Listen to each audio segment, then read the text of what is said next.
Hi dear, I am माहू। स्वागत है आपका Siyam study fun YouTube channel पर। माय डियर्स, आज मैं सेकंड यूनिट नंबर 2 लेकर आया हूँ। इससे पहले आपको 1, 2, 3, 4 करते हुए 16 वीडियो अपलोड हुआ है, जो ट्रिग्नोमेट्रिक आपको एप्लीकेशन फंक्शन से लेकर उसका एप्लीकेशन तक उसमें A to Z सब कुछ उपलब्ध है। आज मैं दूसरा यूनिट लेकर आया हूँ, चैप्टर नंबर 2, जो पॉलिनोमियल्स है। ठीक है, पॉलिनोमियल्स बहुपद हैं। इसमें भी आपको मैं एक एक करके सब कुछ ज़रूर बता दूंगा। माय डियर्स, इससे पहले मैं आपको थोड़ा सा इसके बारे में, चैप्टर्स के बारे में बताऊंगा। उसके बाद फिर उसका कुछ क्वेश्चन आंसर आएंगे, फिर आपको बताएंगे। और इससे पहले आपको, अगर आप पहली बार देख रहे होंगे और आप करेंट सेशन के स्टूडेंट्स होंगे, तो आप ट्रिग्नोमेट्रिक देखने की कोशिश करेंगे। हाँ, ये फास्ट हैं, ठीक है, लेकिन ऐसे करेंगे, ऐसे चीज़ हो ही चुके हैं। और ये पॉलिनोमियल ऐसी चीज़ होंगे आपको विशेष कर पिछली जानकारी से संबंधित हैं। दैट्स मीन आप ऐसे सारी चीज़ 9th क्लास पढ़ें। तो चलिए मैं फिर आपको चालू करता हूँ। सबसे पहले हम समझेंगे पॉलिनोमियल्स। सबसे पहले देखेंगे कि आपने 9th क्लास में पढ़े थे कि ऐसा, अगर ax² + bx + c हो तो इसे क्या कहते हैं? क्वाड्रेटिक पॉलिनोमियल, द्विघात बहुपद। जो बाखूबी आप 9th क्लास में ऐसा पढ़े हैं। जबकि अगर 8th क्लास की चर्चा की जाए तो आपने ऐसा पढ़ा था ax +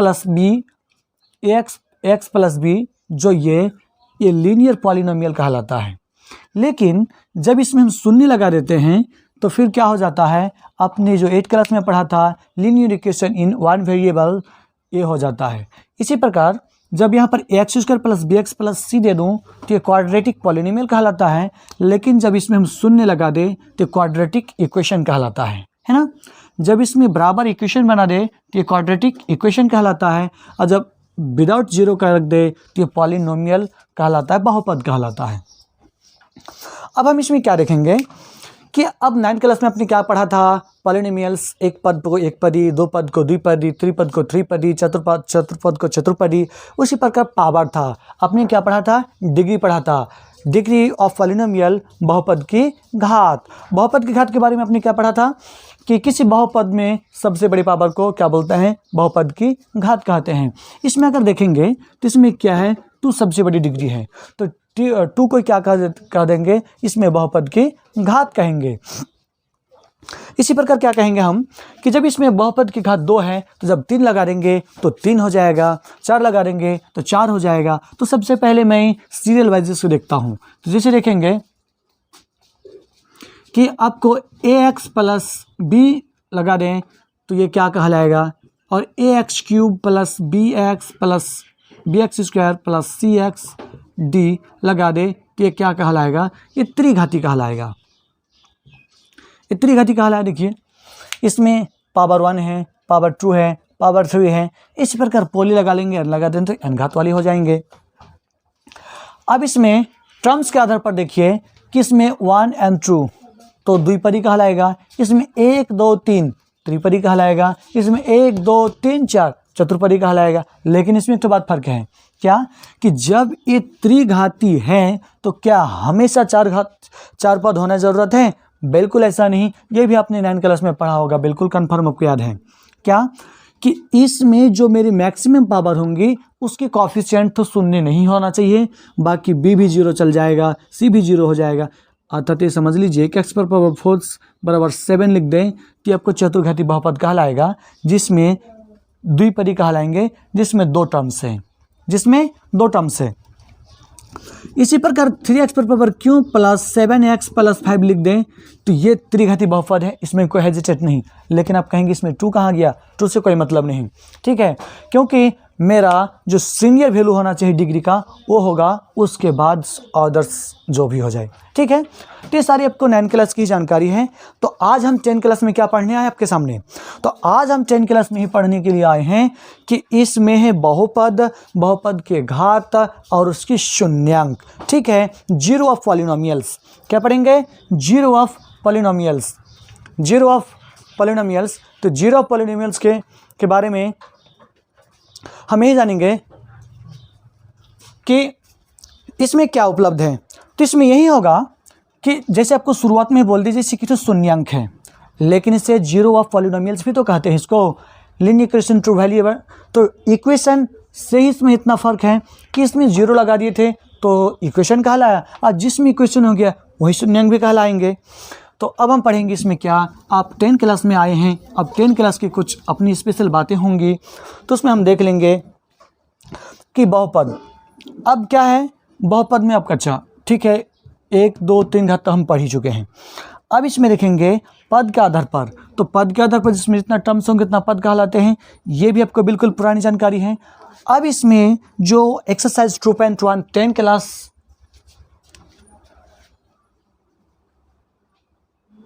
एक्सरसाइज 2.1 10 क्लास में जो हम पढ़ेंगे तो क्या पढ़ेंगे, तो एक्सरसाइज 2.1 में विशेषकर पढ़ेंगे कि जीरो ऑफ एक्स, बहुपद, जीरो ऑफ पॉलिनोमियल्स, बहुपद के शून्यांक। तो शून्यांक कितना है, तो आपने याद जाना होगा कि जब x पर पावर 1 था, जब x पर पावर 1 था तो इसमें x का मान एक ही था जिसका नाम -7 था। अगर x² -3 है और इसका अगर 0 लगा दे तो इसका संभव है कि ये √3 प्लस माइनस इस तरह से आएगा, चाहे जो आ जाएगा। अब जान लीजिए कि बहुपद पर जितना पावर रहेगा, घात रहेगा, उसका उतना ही मान होगा, उसका उतना ही शून्यांक होगा। ठीक है, फिर से सुन लीजिए, बहुपद में जितना घात रहेगा उतना शून्यांक होगा, जितना बहुपद का घात होगा उसमें उतना ही शून्यांक होंगे। मैंने कुछ भी लिख दिया तो इसमें 2 पावर है तो इसका 2 शून्यांक कन्फर्म है। अब जो हो जाए, अब जैसा हो जाए, जो हो जाए जैसा हो जाए, लेकिन निश्चित तौर पर निकल के रहेंगे। इसी प्रकार अगर हम त्रिघाती कह दें तो त्रिघाती का कुछ एक एग्जांपल अगर हम ले लेता हूं तो भी संभव है।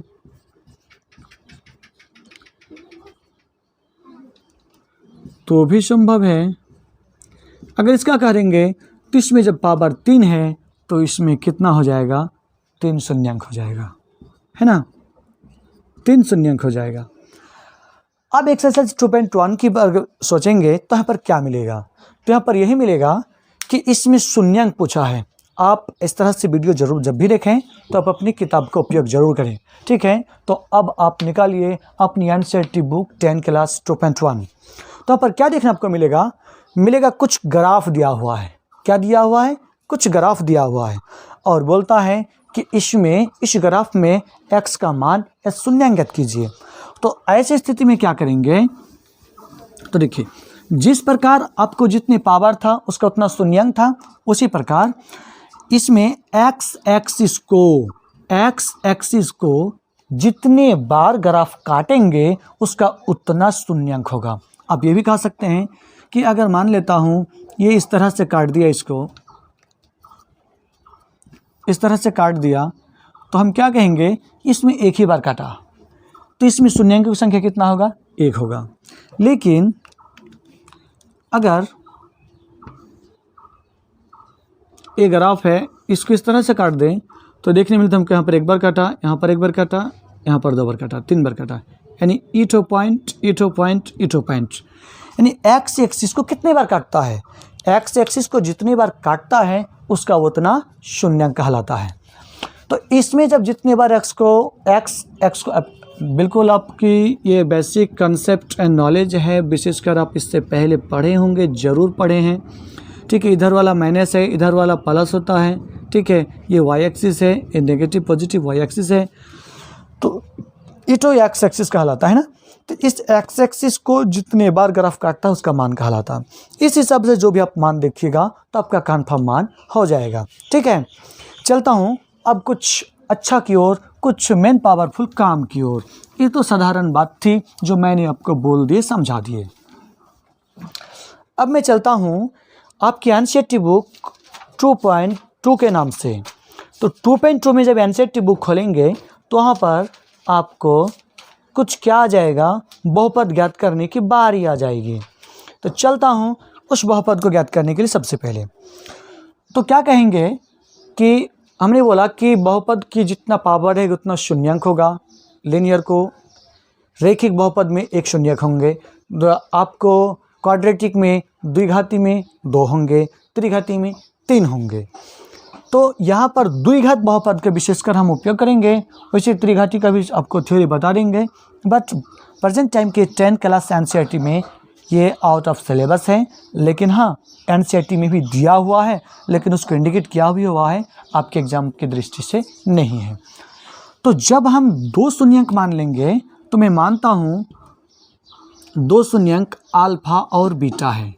अल्फा बीटा क्या है? ये ग्रीक भाषा के ये लेटर हैं। अल्फा बीटा क्या है? ग्रीक भाषा के लेटर हैं। अल्फा बीटा क्या है? जैसे हमारे हिंदी में क ख ग होता है, इंग्लिश में ABC होता है, उसी प्रकार क्या होता है? अल्फा बीटा ग्रीक भाषा का लेटर्स अक्षर होते हैं। अल्फा बीटा ग्रीक भाषा के अक्षर होते हैं, ठीक है।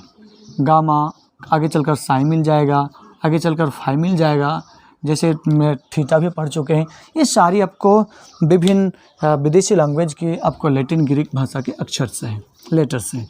चलिए विशेषकर इन दोनों का उपयोग होगा अभी। तो सबसे पहले मानेंगे कि जब द्विघात बहुपद है तो दो शून्यंक है। जब दो शून्यंक है तो उसके दो पावर होंगे। जब दो पावर होंगे तो दो शून्यंक कुछ भी होंगे। तो अब मैं मानता हूँ कि माना कि अल्फा और बीटा दो शून्यंक है। अगर मैं मानता हूँ अल्फा और बीटा दो शून्यंक है तो इसके बारे में मेरा क्या ख्याल है? तो जब दो शून्यंक होंगे, अगर जब मैं मान लेता हूँ अल्फा और बीटा दो शून्यंक है, तो इसको इस तरह से लिखेंगे x माइनस अल्फ़ा और x माइनस बीटा। दो शून्यंक हैं। आप 9th क्लास में भी पढ़े थे कि जब किसी क्वाड्रेटिक या लीनियर या किसी gx को px से भाग देने पर उसकी शेषफल रिमाइंडर 0 आ जाता था, तो हम बोलते थे बहुपद उसका एक गुणनखंड है। इसी प्रकार जब इसका भी एक गुणनखंड है, उसका पार्ट से इसकी मान के बराबर भी 0 होगा। इस स्थिति में इसको अब हम गुना करेंगे। आप बिल्कुल बच्चे से पढ़ते हुए आ रहे हैं और इसे गुना भी बिल्कुल आता ही होगा आपको। तो देखिए गुना कर लेता हूँ, x² ये माइनस x बीटा, फिर इसको करेंगे माइनस x अल्फ़ा, इसको करेंगे अल्फ़ा इंटू बीटा। अब क्या लिख देंगे? देखता हूँ कि यहाँ पर दोनों सेम चीज़ कॉमन आ रहा है, तो ले लीजिए कॉमन। क्या कॉमन ले लेंगे? यहाँ पर कॉमन ले लेंगे अल्फ़ा प्लस बीटा, यहाँ पर रख देंगे x।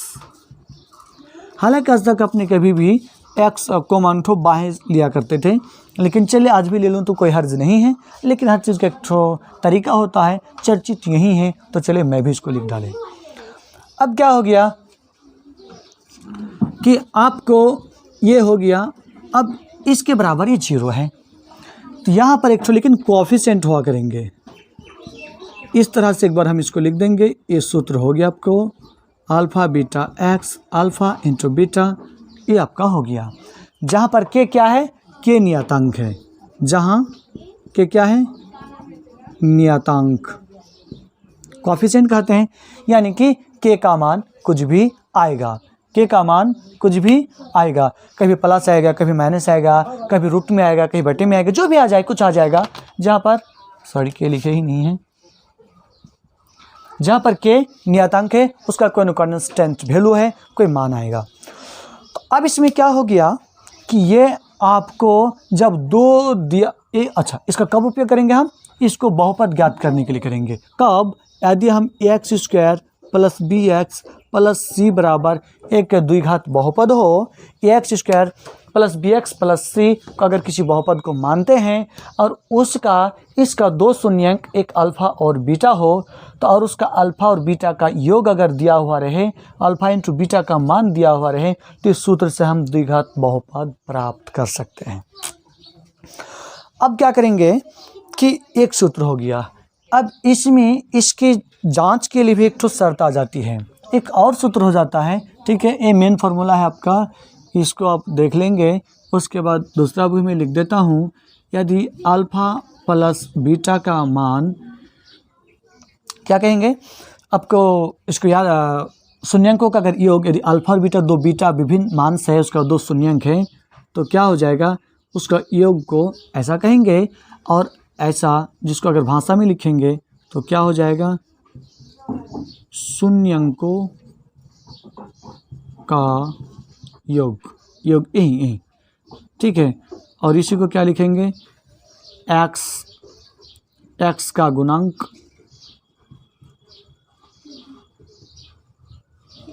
बटे एक्स स्क्वायर का गुणांक, है ना। लेकिन यहाँ पर क्या हो जाएगा, लेकिन यहाँ पर एक माइनस देना पड़ेगा सभी के सामने, ठीक है। अब यही बी है, चूंकि लिखिए तो यहाँ पर बी किसका है, एक्स का ही गुणांक है, ए क्या है, एक्स स्क्वायर का गुणांक है, सी कांस्टेंट टर्म आचार पद है। ऐसे हिसाब से अगर तीसरा की बात कर ली जाए, अल्फा इंटू बीटा यानी शून्यंकों का गुणनफल, तो क्या हो जाएगा, कांस्टेंट टर्म्स आचार पद बटे क्या हो जाएगा, आचार पद बटे आपका एक्स स्क्वायर का गुणांक। चूँकि यहाँ पर ए क्या है, एक्स स्क्वायर का कोएफिशिएंट है और इसी आचार पद है, तो इसी को दो बार आप चाहे तो जैसा लिख सकते हैं, शून्यंकों का गुणनफल बराबर आचार पद बटे एक्स स्क्वायर का गुणांक, ठीक है। इस तरह से सूत्र इसका उपयोग होगा, ठीक। अब मैं देखूंगा कि इसमें अल्फा और बीटा दो शून्यंक है, शून्यंक को इस गुणनखंड विधि से भी ज्ञात कर सकते हैं, ठीक है। और इसमें बहुपद अगर शून्यंक का योग और गुणनफल दिया हुआ रहे, चाहे दो शून्यंक का मान दिया हुआ रहे, तो इस तरह से हम उपयोग करेंगे, ठीक है। आप इस सूत्र को लिख लेंगे या फिर स्क्रीनशॉट ले लेंगे। अब मैं आगे की ओर बढ़ता हूँ। अब देखेंगे एक्सरसाइज 2.2 के पास, ठीक है। एक्सरसाइज 2.2 के पास, एक्सरसाइज 2.2 के पास सबसे पहले हम क्वेश्चन नंबर 1 पढ़ेंगे। बिल्कुल किताब पढ़ने में कमी नहीं करेंगे, क्योंकि मैथ क्लास है और सिर्फ इतना ही ऑनलाइन है, बाकी आपके लाइव क्लास जैसा ही है। आप सामने किसी कोचिंग क्लास में या कहीं पर पढ़ते ही होंगे, स्कूल कोचिंग में उस जैसा ही क्लास है, बस ये यूट्यूब पर ऑनलाइन और वो लाइव होता है। तो देखेंगे कि कभी भी आपको क्वेश्चन पढ़ना चाहिए, क्योंकि क्वेश्चन पढ़ने के आधार पर ही क्वेश्चन की जानकारी मिलेंगे, और जब आपको जानकारी मिलेंगे तभी तो उसको सॉल्व कर पाएंगे। अगर आप क्वेश्चन ही नहीं समझेंगे तो भले क्या निकालेंगे। तो देखिए क्वेश्चन पढ़ता हूँ मैं। निम्न द्विघात बहुपद के शून्यंक ज्ञात कीजिए और शून्यंकों का तथा गुणनकों के बीच के संबंध की सत्यता की जांच कीजिए। तो सबसे पहले एक क्वाड्रेटिक इक्वेशन दिया हुआ है, ठीक है, सॉरी पॉलिनोमियल्स दिया हुआ है, जो क्या है, x square minus 2x minus 8। तो देखिए कि आप 9 क्लास में भी इसका गुणनखंड सीखा था, 8 क्लास में भी थोड़ा बहुत ज़रूर सीखा था। आज 10 क्लास में थोड़ा चेंज है। क्या चेंज है, सब कुछ तो मैं गुणनखंड करूँगा, लेकिन उसमें बाद में क्या लगा दूँगा, जीरो लगा दूँगा। बाद में क्या लगा दूँगा, जीरो लगा दूँगा। तो देखिए इसको गुणनखंड कर लेकर आप 9 क्लास 8 क्लास में क्या सीखा था, आपने सीखा था कि इसको गुणनखंड करने के लिए एक्स स्क्वायर के गुणांक, coefficient of x square and constant term, यानी कि एक्स स्क्वायर के गुणांक और आचार पद का गुणा करते हैं। तो यहाँ पर क्या है, कुछ नहीं तो 1 है। हमेशा लिखना नहीं चाहिए, बस फर्स्ट टाइम लिख रहा हूँ। 1 गुना 8 कितना हो गया, 8। इसको क्या करते थे आप, आभाज्य गुणनखंड में तोड़ते थे, यही करते थे ना। तो कितना हो गया, 4 हो, अब इसका 2 हो गया, यानी इस 2 और 2 इसको फिर हम, आपको पता ही है कि इसको हम कैसे तोड़ते थे कि बीच वाला पुर जाता था, यही नियम था हमारा। तो चलिए, तो यहाँ पर क्या होगा, जब बीच में एक बार बराबर पड़ जाए तो यहाँ पर हम या लिख सकते हैं, ये लिख सकते हैं, ये लिख सकते हैं, इसको डिस्प्लेसमेंट रख लेते हैं। इसमें से आपकी जो चाहिए मर्जी, एक बार जब बीच में बराबर पड़ जाएंगे। तो चलिए इसको मैं एक्स स्क्वायर लिखता हूँ। अब इसको देखिए कि इसको तोड़कर हम कैसे कर लें, जोड़ करके, गुना करके, जोड़ करके, घटा करके या जोड़ करके, या जिस तरह से कि -2 पर जाए। तो यहाँ पर हमको देखने मिलता है कि अगर -4 में अगर 2 जोड़ दें तो -2 मिल जाता है ना। और जब यहाँ पर x है, तो इसमें x लगा देंगे। जब यहाँ पर x है तो x लगा देंगे, तो कितना हो जाएगा, -4x + 2x -8 बराबर 0। ये तो हो गया। अब इसको बिल्कुल आपके बेसिक जानकारी के अनुसार ही ये है, तब क्या हो जाएगा, तो इसको अब आगे कॉमन लीजिए। कॉमन लेना है भी आपको आता ही होगा बिल्कुल। तो कॉमन लेने के लिए क्या करते हैं, इसको इसमें से जो बराबर समझ में आता है वो हम बाहर निकाल लेते हैं। तो यहाँ पर जब पावर 2 है तो इसका मतलब 1x है, यहाँ पर 4 है, और यहाँ पर भी देखने मिलता है कि हमको 2 कॉमन मिल रहा है। ठीक है, अब क्या होगा कि गुणनखंड का आप जब भी जहाँ पर भी पढ़े होंगे, चाहे अगर पहली बार है, चाहे आपको गुणनखंड यदि नहीं आता है, तो आपको मैं बता दूं कि गुणनखंड के लिए 2 शर्त है। नंबर 1 कि अंदर चिन्ह के साथ सामान्य भी होना चाहिए। नंबर 2, एक तो पहले इस स्टेप की बात क्या थी, इसी को हम लिखे थे, जो इतना भी प्रूफ हो गया। अब इसके पास क्या प्रूफ है कि इसको सॉल्व करने के बाद मेरा इतना पुर जाना चाहिए। यदि ये वो है चिन्ह के साथ, पावर्स के साथ, उसके गुणन के साथ, तो सही है, अन्यथा गलत है। तो कैसा है देखता हूँ, x into x, x square बिल्कुल पुर जाता है, प्लस इंटू माइनस, माइनस भी पुर जाता है, x इंटू 4, 4x ये भी पुर जाता है, यानी कि पुर गया। अब इसके बारे में देख लेता हूँ, plus into minus plus, 2 into x 2x, plus into minus minus, 2 into 4 जा 8, यानी बिल्कुल ये भी मिल गया। और देखिए अंदर भी, हालांकि ये बात हम क्यों कह देते कि अंदर एक जैसा मिलना चाहिए, अंदर इसलिए कह देते मिल जाना चाहिए क्योंकि इस बार यहाँ पर भी फिर एक बार कॉमन।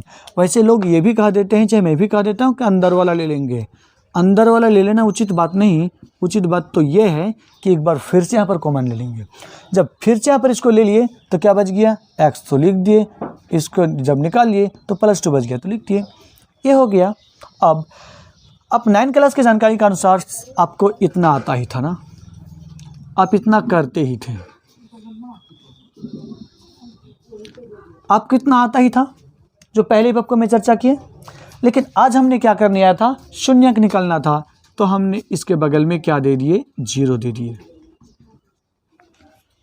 अब जब बीच में एक बार बराबर पड़ जाए तो यहाँ पर हम खाली नहीं रख सकते हैं, कुछ देना चाहिए दूसरा चिन्ह। अब क्या बढ़ेंगे, अब यहाँ पर बोलेंगे इसका मान निकालेंगे। तो देखिए ये टोटल का मान 0 है। थोड़ा रफ में आता हूँ मैं, एक छोटा सा एग्जांपल का उपयोग करते हैं हम अक्सर।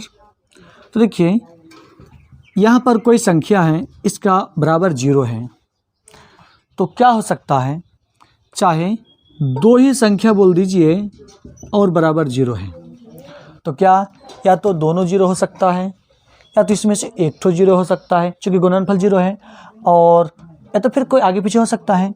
तो देखिए अगर यहाँ पर हम 0 रख देते हैं, 3 इंटू 0 तो भी 0 होता है।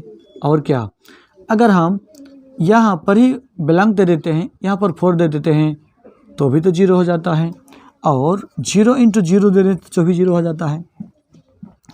लेकिन हमको शायद लगता है कि यहाँ पर से दोनों 0 नहीं है, चाहे जो भी है हमको तो मालूम नहीं। तो इस कंडीशन में हम क्या कर सकते हैं, तो इस कंडीशन में हम सोच सकते हैं, हम तत्काल मान सकते हैं, तब या तो ये 0 होगा या तो ये 0 होगा, तभी तो दोनों का गुणनफल 0 है, तभी तो दोनों का गुणनफल 0 है। 3 को जब 0 मान लीजिए, अगर 0 ना दे हम तो क्या हो जाएगा, देखिए तो 3 गुना 4 कर देंगे 12 हो जाएगा, 3 गुना 1 कर देंगे तो 3 हो जाएगा, चाहे ये गुना अगर 5 कर देंगे तो भी 5 हो जाएगा। तो फिर इसके बराबर 0 कैसे लिखा रहा है, इसके बराबर बीच का चिन्ह कुछ नहीं तो गुना है और 0 है, तो निश्चित तौर पर दोनों में से किसी का मान 0 है। तो चलिए क्या लिख देता हूँ, तो या तो x - 4 का मान 0 है या x + 2 का मान 0 है। हम बोल देते ना, यदि मेरे कोई सामान खो जाए, अब क्लास में बैठे हैं, हम क्लास से उठकर चले गए, 2 विद्यार्थी मेरे बेंच में मेरे आपको पास में बैठे हुए थे, अगर उसकी एक तो कलम खो जाए तो हम क्या बोल सकते हैं, शायद तुम में से कोई लिया है। वही बात है, या तो तुम चोर हो या तो तुम चोर हो, जब दोनों में से कोई कंफर्म लिया हो। तो इसी स्थिति में जब दोनों में से टोटल का गुणनफल 0 है तो निश्चित तौर पर दोनों में से किसी का मान 0 है, इसलिए मैंने इतना लिख दिया। अब तो इतना आसान है कि अब बोलिए ही नहीं। अब क्या, जब इतना 0 है तो +4 हो जाएगा, या x का मान -2 हो गया। अतः x का मान बोलिए, चाहे x का शून्यंक बोलिए, ये -2 हो गया। ये आपका आंसर हो गया, है ना। x का मान, x का 0, x का शून्यंक 4 है या -2 है। बिल्कुल बिल्कुल इतना ही आसान जब आपको गुणनखंड आता था तब, बिल्कुल आसान जब आपने 9 क्लास पढ़ा था तब, और बाई चांस आपने नहीं पढ़ा था तो मैंने किया। इसका क्या मूल शर्त है? बीच वाला को तोड़ना। बीच वाला को तोड़ने के लिए क्या करते हैं? फिर से एक बार बोल देता हूँ, एक्स स्क्वायर का गुणांक और आचार पद कांस्टेंट टर्म के गुणा करते हैं, तो 1 गुना 8 8 होता है। इसको अभाज्य गुणनखंड में तोड़ते हैं, 8 को तोड़े तो 2 गुना 2 गुना 2 प्राप्त हुआ। इसको हम कैसे तोड़े कि इतना ही पूर जाए? तो इसमें देखिए कितना पूर गया था, -4 में जब +2 जोड़ देते हैं तो -2 बन जाता है। अब इस -2 में यहाँ पर जब x है तो -4x + 2x करने से -2x बच जाता है। इसके बाद वाली स्टेप क्या हो जाता है, जब इसको इस तरह से तोड़ देते हैं हम तो एक कोई सामान चीज़ गुना कॉमन आउट कर लेते हैं। तो देखिए इसमें से x कॉमन था तो मैंने x ले लिया था, x ले लिया, और फिर इसमें 2 ले लिए थे, कितना बच गया। चिन्ह के साथ दोनों के बीच ये दोनों चीज़ सामान हो गया। और दूसरा बात क्या बताया आपको कि इसको सॉल्व करने पर इतना ही पुरना चाहिए, ना इससे कम ना इससे ज़्यादा, ना चिन्ह में कोई गड़बड़ी। तो आपको भी मैंने प्रूव करके दिखा दिया, x into x square plus into minus minus आपको 4x, ये plus into plus plus true into x 2x plus into minus minus true for the 8 हो गया, इतना हो गया। और इतना तो कर लिए तो इतना बात आसान है, ठीक है। ये आपका रफ यूज़ था, इसका कोई उपयोग नहीं, ठीक है। उसके बाद इसको फिर आगे बढ़ाते हैं, ठीक है। अब चलता हूँ मैं नेक्स्ट क्वेश्चन की ओर।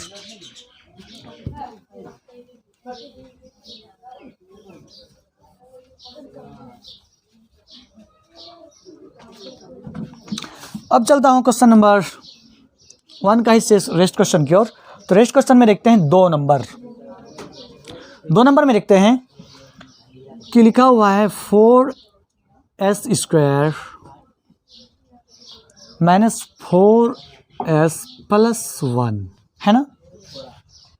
इसको क्या करना है, शून्य अंक निकालना है। तो शून्य अंक निकालने की कितनी बात अब तक बोल ही रहे हैं, क्या उसको गुणनखंड करते हैं, गुणनखंड जो आज तक आप सीखे हुए हैं। लेकिन हमने आज ज़्यादा बात क्या बोल दी, इसके बाद 0 लगा देंगे, ये तो लगा दिए। अब आप तुरंत हमको क्या बता आपको कि गुणनखंड करने के लिए हम बीच वाला को तोड़ते हैं। बीच वाला को कैसे तोड़ते हैं, एक्स स्क्वायर के गुणांक और कांस्टेंट टर्म आचार पद को गुना करते हैं। तो 4 इंटू 1 4 ही होता है, और उसको जब एलसीएम में अभाज्य गुणनखंड में तोड़ेंगे तो 2 गुना 2 इतना ही होगा। अब इसको कैसे लिखेंगे 4x पर जाए, तो देखने में तो आसान लगता ही है कि -2 और -2 -4 होता ही है, तो फिर दिक्कत क्या है। तो बिल्कुल लिखा जाए without any hesitate, x square minus 2s and minus 2s plus 1 बराबर 0। अब क्या हो गया, ये दोनों में कुछ कॉमन सोचिए जो दोनों में बराबर होना चाहिए। तो बिल्कुल देखिए इसमें 2s है, इसमें भी 2s है, तो पक्का इसमें 2s कॉमन आ रहा है। तो कितना बच जाएगा, यहाँ पर 2s बच जाएगा, यहाँ पर -1 बच जाएगा। गुना करके देखिए इतना पुरता है कि नहीं। 2 2 ज़ा 4 s into S S square plus into minus minus 2 into 1 2s इन s हो गया। इसके पास भी सोचता हूँ, तो चलिए इसके पास अगर 1 लेके देखता हूँ तो क्या होता है। देखिए +1 लेकर पहले टेस्ट करता हूँ। +1 लिखने से क्या होगा, +1 लेंगे प्लस इंटू माइनस, यहाँ पर माइनस लिखना पड़ेगा, ठीक है। और प्लस इंटू प्लस प्लस हो जाएगा। लेकिन क्या आपको लगता है कि दोनों सेम हुआ? बिल्कुल नहीं, चूँकि आपको मैंने तुरंत बताया क्या, चिन्ह के साथ अंदर के भी चीज़ बराबर होना चाहिए। लेकिन देखिए तो एक बार माइनस लेकर देखिए तो ज़रा क्या होता है। तो देखता हूँ माइनस लेकर, इस बार -1 लेकर देखता हूँ तो क्या हो जाता है, माइनस इंटू प्लस बराबर minus 1 into 2 2s minus into minus plus, कितना मज़ा। देखिए तो दोनों साथ मिल भी गया। बिल्कुल यही तो बात है, क्वेश्चन जब है तो क्वेश्चन का कुछ ना कुछ सटीक जरूर एक सही रिजल्ट है।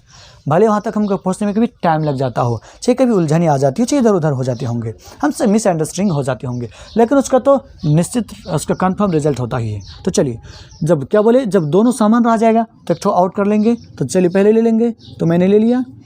अब इसके बाहर जो बच गई, हमने अगली बार क्या बोला तुरंत कि इसको बाहर लिख लेंगे नहीं कहा जाता है, वास्तव में तो फिर से एक बार कॉमन होता है।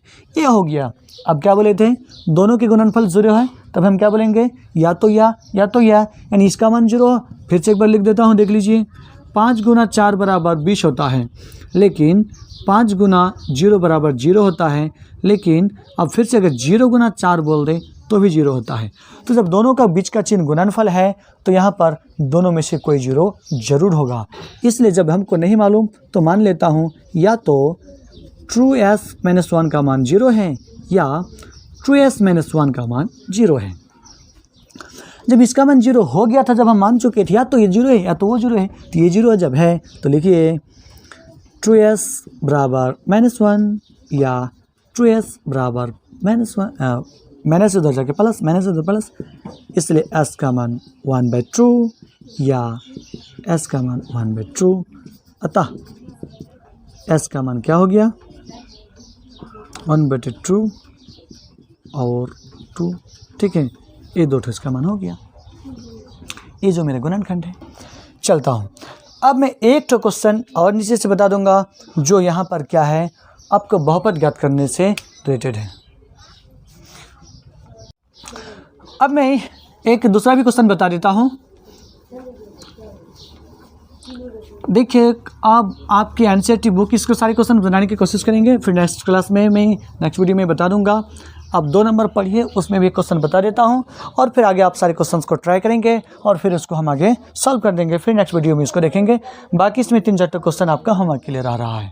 ठीक है, अब मैं चलता हूँ 2 नंबर पढ़िए। 2 नंबर पढ़ के देखिए तो क्या है, 2 नंबर पढ़िए। देखिए, एक द्विघात बहुपद ज्ञात कीजिए। क्या बोला, एक द्विघात बहुपद ज्ञात कीजिए जिनके शून्यंकों के योग तथा गुणनफल क्रमशः दी गई है।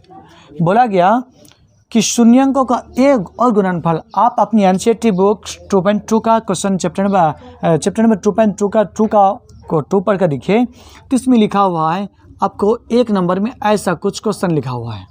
ठीक है, ऐसा कुछ क्वेश्चन लिखा हुआ है जिसमें क्या बोल रहा है, एक ठो पहला मान शून्यंकों का योग है जबकि दूसरा ठो शून्यंकों का गुणनफल है।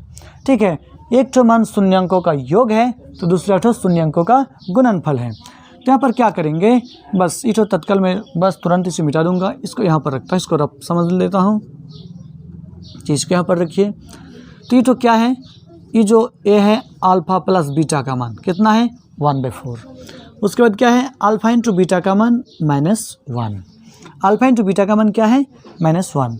तो हम क्या पढ़े, तुरंत सूत्र लिखाए थे शुरू में ही बिल्कुल। अल्फ़ा प्लस बीटा को शून्यंकों के कहते हैं और अल्फ़ा इंटू बीटा को क्या बोलते हैं, शून्यंकों का गुणनफल बोलते हैं।